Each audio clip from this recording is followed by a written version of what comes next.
Magandang umaga po sa bawat isa and welcome po ulit sa ating daily devotions. Sa umaga pong ito ay meron tayong pamagat na How Beautiful. Mula po sa 1 Corinthians 12:25-26, ito po ang sinasabi. Ginawa niya to para di magkawatak-watak ang katawan. Instead, maging concerned ang bawat parte sa isa't isa. Kung nasasaktan ng isang part ng katawan, nasasaktan din ang lahat. Kung napupuri ang isang parte, nagsasaya ang lahat. Ang ating pong babasahin ay mula po sa 1 Corinthians 12:12-31. At narito po ang ating pagbubulay. Ano ang best physical asset mo? Alin yung laging pinupuri sa'yo? Buhok na mala-commercial ng shampoo ang dating? Ilong na daig yung kay Liza Soberano? Long legs na pang miss you?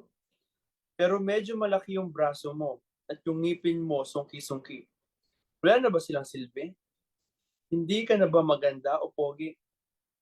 Observe mo naman yung mga brothers and sisters in Christ mo. Meron dyan magaling magpiano.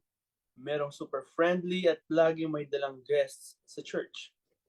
Meron ding tahimik lang na nagwawalis at nagliligpit ng mga mono-black chairs. At ito, kilala mo yung isa dyan na malakas mangutang at di nagbabayad tapos pala post ng #feeling blessed? Disappointed ka ba? Hindi mo na ba sila spiritual family? Hindi mo man lagi tanggap yung mga physical flaws mo. Parte sila ng katawan mo at may silbi sila. Hindi porket hindi kagandahan ng paa mo, di mo na huhugasan, di ba? In fact, you try to improve kung ano ang di masyadong pleasant sa katawan mo. Hindi mo aawayin yung balat mo dahil hindi pantay yung puti niya. Sa church, hindi mo man madalas approved ang behavior ng mga kasama mo, parte sila ng body ni Christ. Namatay din si Jesus for them. Mas concerned ka sana sa kapatiran mong naliligaw ng landas instead na ituring silang outcast.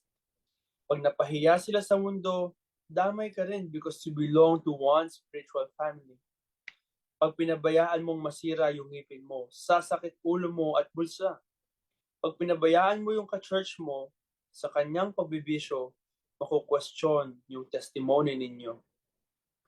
Kaya sana tuwing nagpapaganda o nagpapagwapo ka, maisip mo ring effortan na maging beautiful ang fellowship mo sa kapwa believers. Tayo po ay manalangin. Dear Jesus, tulungan niyo po akong maging concerned, hindi lang sa pag-aalaga sa katawan ko, kundi sa katawan mo, ang church na tinubos mo ng iyong dugo at buhay. In Jesus' name, Amen.